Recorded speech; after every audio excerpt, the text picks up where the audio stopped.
Hello and welcome to the Overly Animated Podcast, where we take animation seriously. We provide fan-oriented and analytic discussions on a variety of animated shows, movies, and anime, currently featuring Steven Universe, Star Wars: Force of Evil, Samurai Jack, and Adventure Time, among others. I am Dylan Hysen, and today I'm joined by Sam Quattro.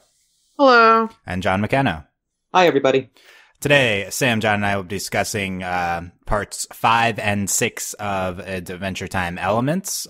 We've been doing Elements all of this week here at the Overly Animated Podcast. Check us out at overlyanimated.com or search for the Overly Animated Podcast on iTunes or your favorite podcatcher. Slime Central and Happy Warrior are our titles for these episodes.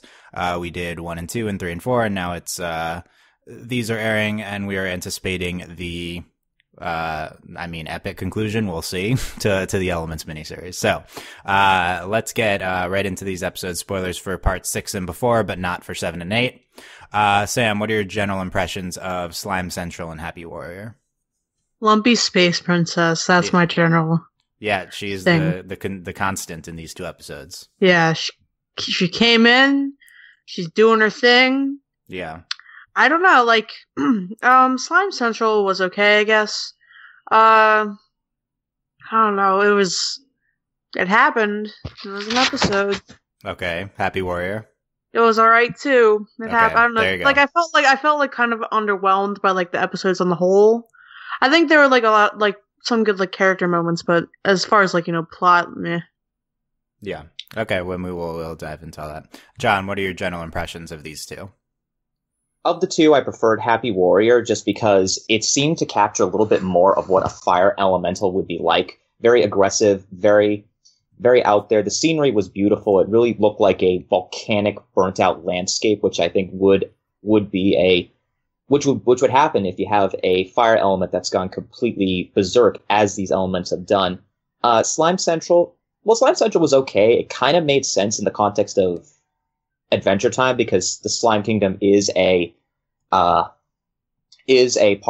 a party central. It is home to the only 3 cray rated nightclub in all of OO. So it kind of made sense that it became one giant roller derby rink. But I definitely thought Happy Hour was a little bit better and embraced the concept of elementalism a little bit better. And also it had that great cliffhanger where I guess there's now war. Yeah. I think Happy Warrior is super artistically interesting with the kind of black and white vibe a little bit going on there. I thought that was, for me, I think that was maybe the most notable part of the episode, was how it looked and like the feel of it. John brings up a good point. Happy Warrior, it's like, okay, what's the fire elemental like kingdom? It's been taken over by fire, gonna look like? Oh, it's gonna be like aggressive, and that makes sense. And then the slime one, oh, it's like a party thing. Like that's it. I don't know. Slime as an element doesn't, like, I don't know. It just doesn't have like a theme, like a cohesive one. I don't know, because you would think Candy would be the fun one. Well, Candy was the fun one. Everything was sweet. It was bright. It was colorful, and it was basically, if Candy was an element, that would make sense. It's just that Slime felt a little, like, of the 4 we've seen, Slime felt the most flat. Yeah, I'd agree with that. And, like, it probably makes sense within the context of what we've seen from Slime Kingdom, which I don't even remember it being recent at all, but, and they kind of have the theme of, like, absorption going on, so I think that kind of makes sense. But that was an interesting episode, bringing back, like, a bunch of characters who... We continue. I think this is another headline. We're continuing our farewell tour here. We're just kind of bringing in as many minor Pete characters as we can, bringing back some big voice actors in the process. And Andy Samberg. Yeah, we had John Hodgman as well in that episode. It was like, why? Gray Delisle. Yeah. Griffin, as I'm told she likes to be called now. Yeah. So, because marriage. Yeah, John, what do you think? We've been talking about this in the previous podcast. What do you think of kind of what Elements has been doing in through converting the OO? They've been just bringing back a bunch of minor characters from before, potentially as part of like a farewell tour for Adventure Time.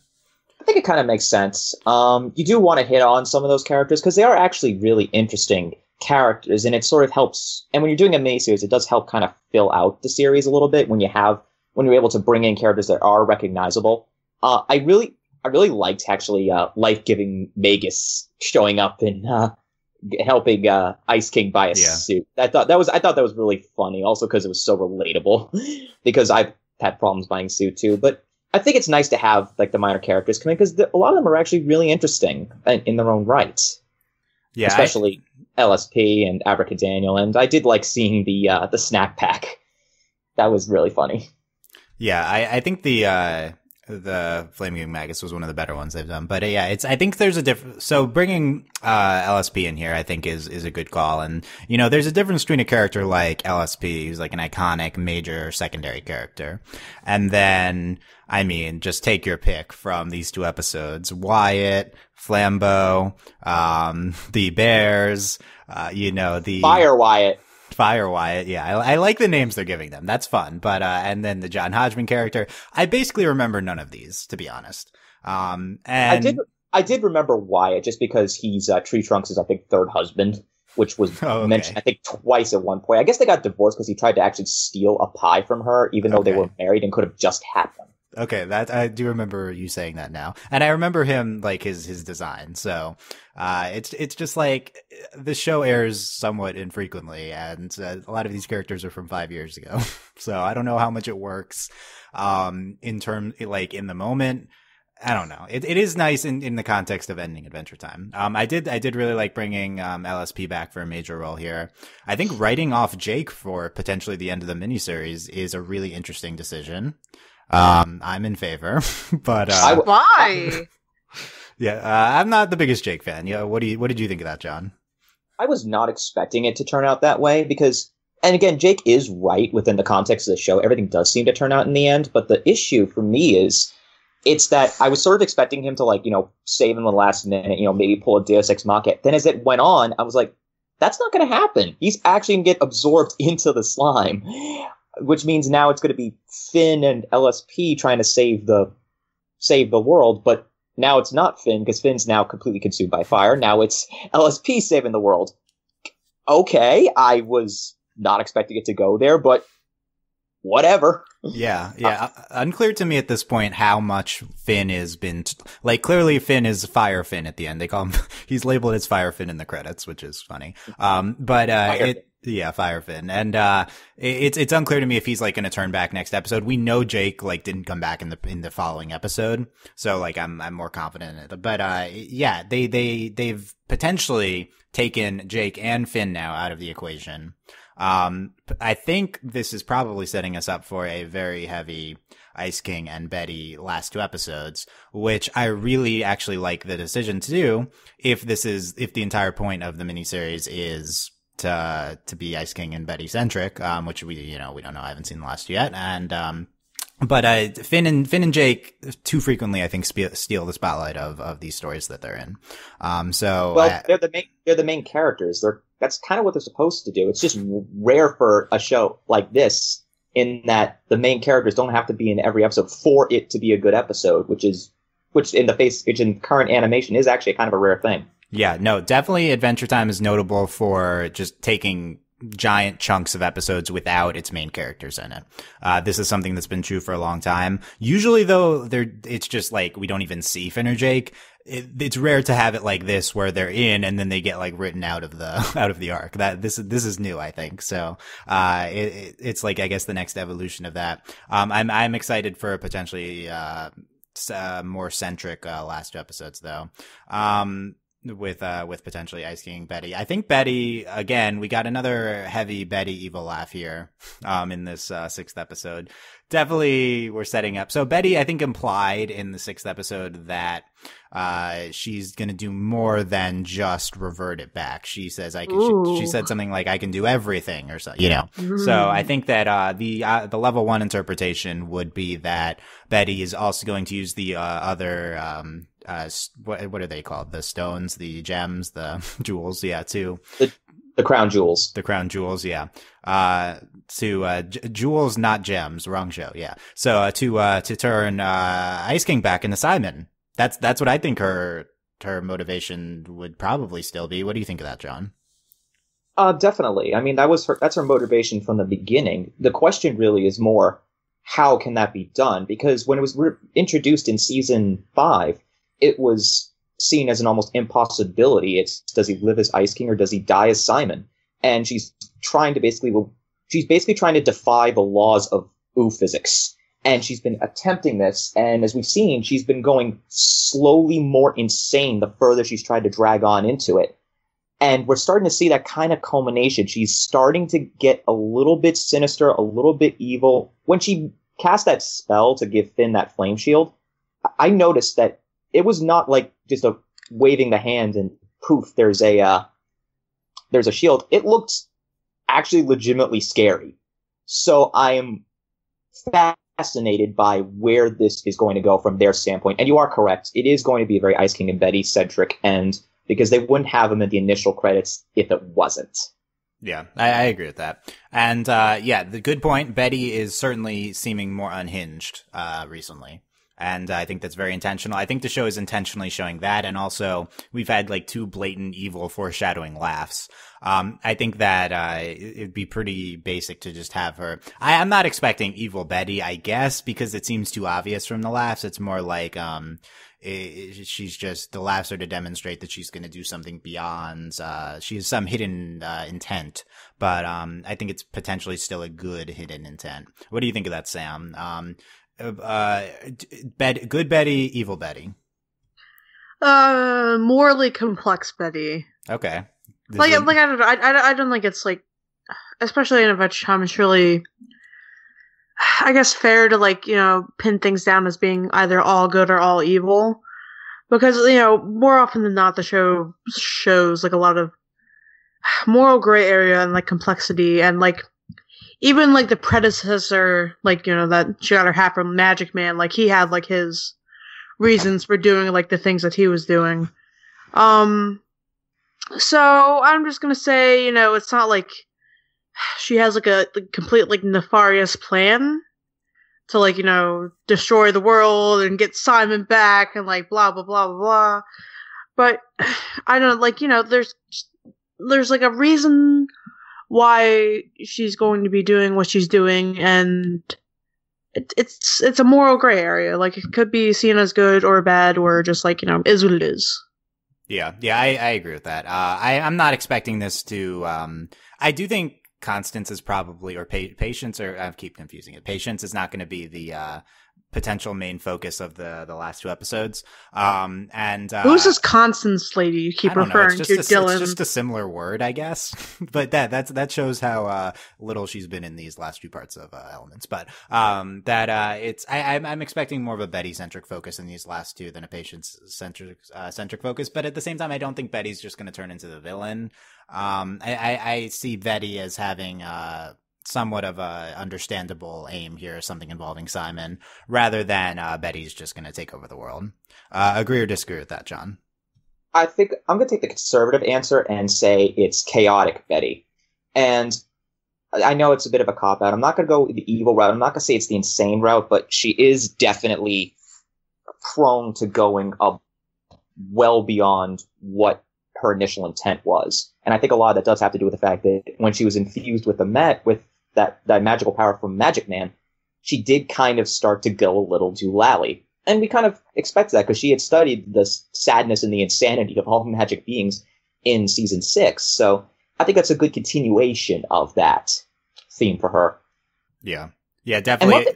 Go ahead. One thing I actually noticed as well, and I think this could be worth it. The more insane she's becoming, the more sane Ice King is becoming. Has anyone else noticed that he has really been a lot more focused, concentrated, and really sort of muted than he usually is? Yeah, that was a great point. In episode 6, we saw Ice King, and he in a previous episode he'd like jokingly put on the Simon garb, and he like played it off, but he still has it on. He looks more like Simon than Ice King now. The last time we saw him. And he was pretty rational. He's like, my powers are going away. He lowered them. It seemed fine. He made a joke like, don't like degrade the skyhooks. But, I agree with that. I think he seemed, pretty, less eccentric than Ice King usually is. I guess maybe the extrapolation from that would be, Betty's absorbing his crazy. Like, is that possible, John? I think that is definitely a plausible theory. I'm more inclining it to that they both had their own set of magic, and I bet he's drawing and redrawing from that. but I really think that the longer that those two have been together, that connection, that sort of more physical connection, is definitely more the cause than anything magical, because Ice King's now starting to call her Buddy, and I'm thinking, that's close to Betty. Like, is he actually finally starting to snap out of it? And that's definitely what's been more interesting. It's less a magical thing. Maybe it's just more a physical intimacy thing. Like, as in they're close together, not the other kind of physical intimacy. That's a very optimistic view of the Ice King ex Betty, like where their love is helping everyone out. Well, remember, Simon and Betty did love each other, and they were engaged to be married, but then Simon took the crown, and soon the magic began to consume him. Betty's trying to get that back. So, in a deeper level, yes, Ice King is still Simon. So the question is Simon finally getting out of being the Ice King without actually having to leave Ice King's body and leave Ice King's magic? Sam, is the power of love going to save Ice King? No. No? You don't believe in the power of love? I don't. I think Ice King will fall for anybody. That's true. I don't know, I think the power of love is just... It's overhyped, you know? Like there's so much emphasis put on the power of love, when really, like, you know, that isn't, like, how it is. Like, it's unrealistic to expect the power of love to persevere, even in fiction nowadays. Even in fiction, okay. Yeah, the power of friendship, maybe, but, like, definitely not the power of love. My question would be, why wouldn't the power of love have saved the Ice King previously? This isn't the first time Betty's been around the Ice King. This is maybe the most extended time period, so I guess you could argue that. But... Exactly. The power of love is a con job, and it's made up by the powers that be to... Okay. Yeah. Who are the powers that be in Ooh? I don't know. I guess Princess Bubblegum. Yeah, that's true. She's like, everybody get married so that, you know, you can wear, like, mind control rings. That's so that I can, like, spy on you. I think you belong in, what's his face's, conspiracy theory group from that one episode. Yeah. Starchy's conspiracy theory group. Anyway. I'd probably Betty's doing something, considering she's had the evil laugh. I wouldn't expect it to just be an unintentional thing, you know, but I think there's maybe something there, but I definitely agree Ice King is, this is something to keep watch on how Ice King actually is last episodes. Also, we'll get the resolution, so it's not like, we won't know, but yeah, that's a lot of interesting elements, heading into the the last two episodes of Elements. Let's quickly recap we talked about a lot of elements again of these two episodes, but these are actually unintentional, by the way. I think I normally do say elements, just like as part of podcasts. Let's go to thesaurus.com and like find another word for you. Pieces, components. Let's talk about the components of these two episodes. I like components. We've hit on some of them. The slime one. So, Sam, were you digging the skate party vibe from this fifth episode? All right, look. So, growing up, there was a roller rink in the next town over, and, like, everybody would have their birthday parties there. And, you know, it wasn't considered cool to take the roller skates. You know, you had to rent the roller blades, or, like, you brought your own. And, like, personally, I don't think that was really cool to, like, you know, judge other kids about whether they wore roller skates or roller blades. You know, as long as you're just skating around having a good time, doing the alligator, it's all good. Okay, so that's your impression. So that's your impressions of the vibe of the... Roller skating is fun. Okay.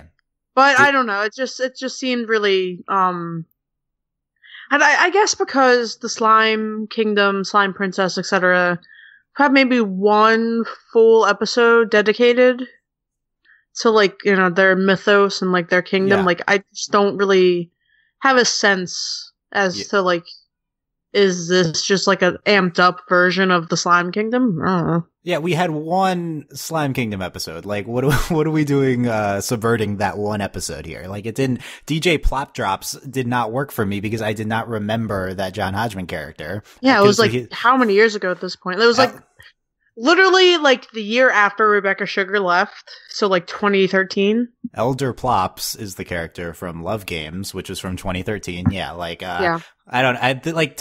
subverting the Flame Kingdom works much better for me. We've been there several times, but... Yeah. Do I agree with that, John? I do in a sense, although, again, it's probably less time for me because I binge watched all of Adventure Time 2 years ago, so okay.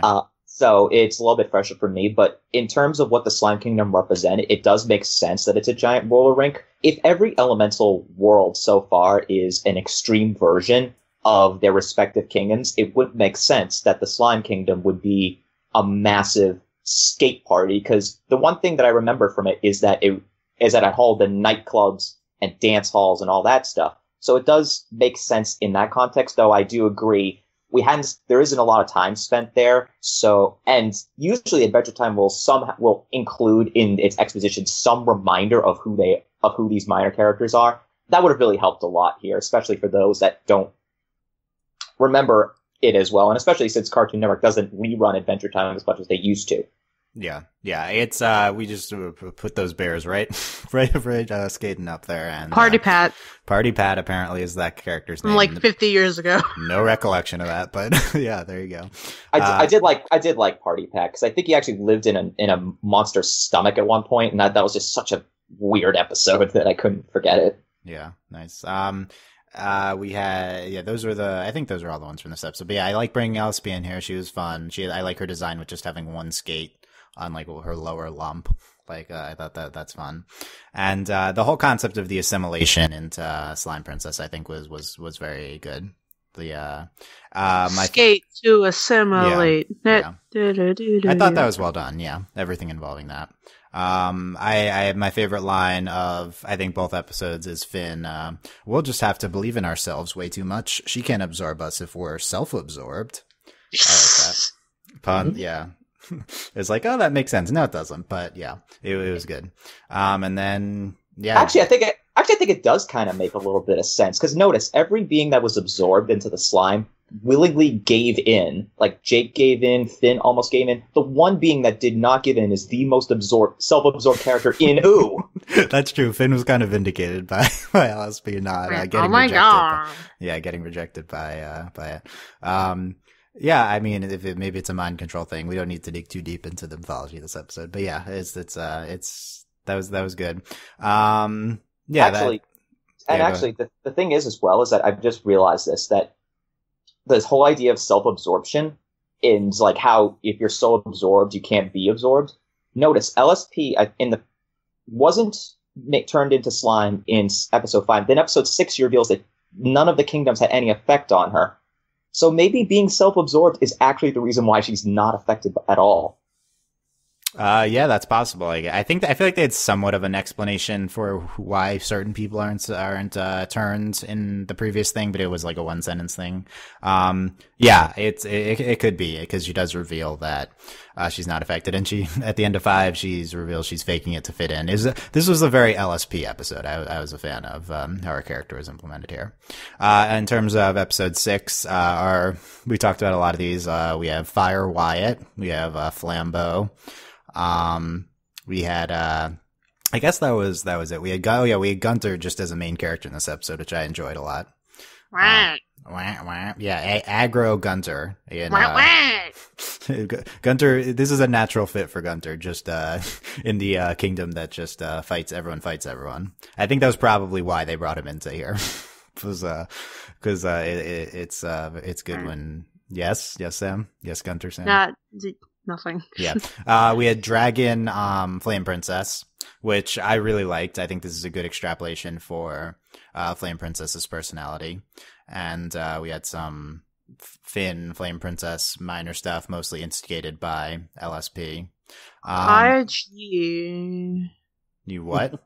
I guess. I mean, they did address it, but Finn was like, yeah, we were cool. And he had some super mature line about, faux mature line, I would say, about like, I could pay attention to that because there's like an animation goof because Finn's like flame shield wasn't on at that point, and then they came back on, and it was like, whatever. I actually noticed, I felt that had to have been intentional, right? I noticed that too. It was too long. Like, what happened? Long time, yeah. I think I remember that being as a slight glitch, and you're right, it is a bit of a full mature thing. Then again, he is right. It is sort of what happened. Yeah, it's like they're trying to do that. They've done that a lot with Finn post Flame Princess relationship. Have him say things that like totally mature, like late 20-year-olds would say about like okay, Finn, calm down. You're like 17. Yeah, calm down, Finn. Yeah, like exactly. I was definitely not that emotionally mature. Finn's gone through a lot, man. He's done a lot here. All right, whatever. Yeah. And I just the whole concept of the kingdom is fire people no only fighting. Oh, Cinnamon Bun. Cinnamon Bun was normal too. He's a loner. Yeah, he's a loner, and his wolf's a loner too.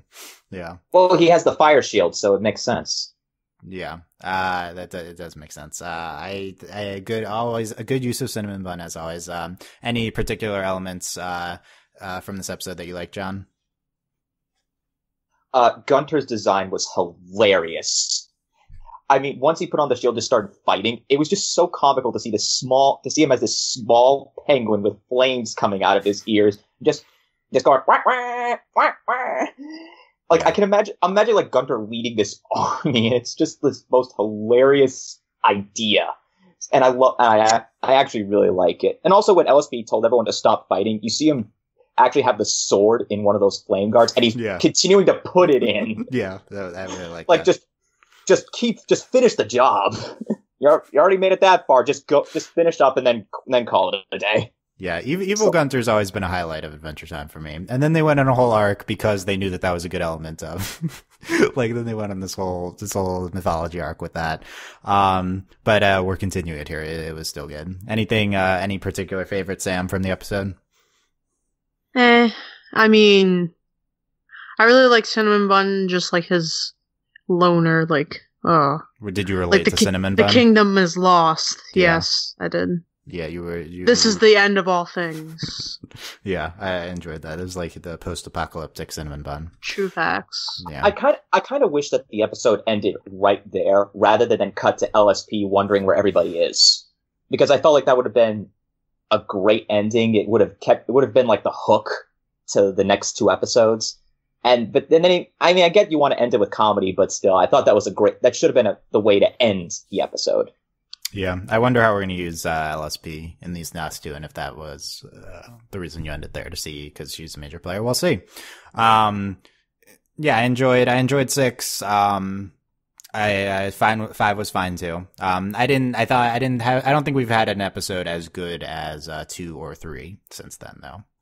I think 2 and 3 are the highlights for me. 2, 1, and 3. What do you think, Sam, of these two? That's a good, dude. I don't even remember 2 or 3. Well, not relative. Just 3 was the Ice Kingdom one, right? Overall thoughts on these two? They were alright. I don't know. It's just the miniseries is going to a place I didn't really expect it to go. Potentially, so, yeah. We'll see. John.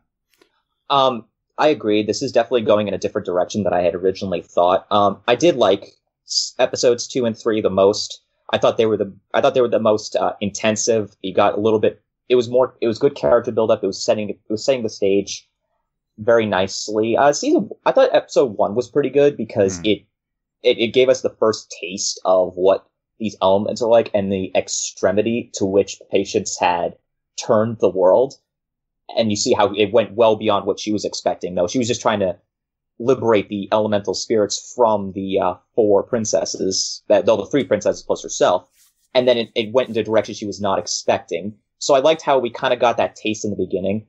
I think we could have done without the cloud episode, which is episode 4. It had some good moments, but really it felt like Whipple the Happy Dragon from the Islands miniseries. You could have done without it. Yeah, that's a good comparison. I agree. So yeah, it's going to be exciting for the last 2 here. Presumably 7 is about getting the slime or the candy jewel, but we'll see. I mean, they did a natural segue there with the war. That felt like a plot device to me. Honestly, it feels kingdom. A lot like Stakes a little bit. Like, we have the however many things we got to do from the however many people, blah blah blah. You know what I mean? Yeah, I don't think this is a topic for another time. I don't think they've mastered the miniseries thing yet. I still think there's extraneous episodes, and I don't think they're really a cohesive unit. This is like Stakes, and it's like, let's go on a journey and do stuff. And I think I hear that this is the last one. Would assume so, there's not too many episodes left after, but maybe. Honestly, I don't really understand why you needed to make this and Islands their own dedicated miniseries, because both Islands and this they both had good lead-ins, and they kind of exist on the same continuum. It's like Islands had that episode, the episodes a few times back, where we see that Susan Strong was meant to take Finn to an undetermined location, and that served as a lead-in for Islands. This had Orb, which was its lead-in, because they're on the boat leaving the islands, and they're coming back and they see that this giant pink kingdom. I don't think that they really should have classified this as a miniseries. It should have just had, just roll through the episodes and just have them be that, rather than feel the need to define them. Yeah, I think in another show, what Adventure Time calls a miniseries is just an arc. The only reason I think their miniseries is here is because Adventure Time never has things that connect unless it's the end of a season. Like, usually it's just random things that cycle through characters and plot elements. But I guess calling it a miniseries structures them into a recurring plot. Like Steven Universe, the zoo arc. Like, you could just call that a miniseries, I guess. That's the same thing as what they're doing. But did they get a different theme song? No. Yeah, well, they would have finally delivered on this that we were hoping for. Get Princess Bubblegum singing a Steven Universe theme song, then you'll get me. Crossover. Yeah. Crossover. So we'll see. If Adventure Time and Steven Universe ever cross over, I think Tumblr would explode. Yeah, we couldn't handle it. We'd have... they would probably... I don't know. Bubline and Lapidot interacting or something, couldn't. That's not going to happen. No, no Uncle Grandpa, please. But yeah, there you go. 6 and 7. Let us know what you thought in comments, or 5 and 6. We look forward to 7 and 8 tomorrow. Check us out at overlyanimated.com. Consider supporting us on Patreon at patreon.com/overlyanimated. Thank you very much to all of our patrons, especially our patron of the podcast, Katrin, aka Patron Katrin. And thanks as always to our patron executive producers, John, Ryan, Steve, and Alex. Final thoughts on these 2 episodes, John? Let the war begin.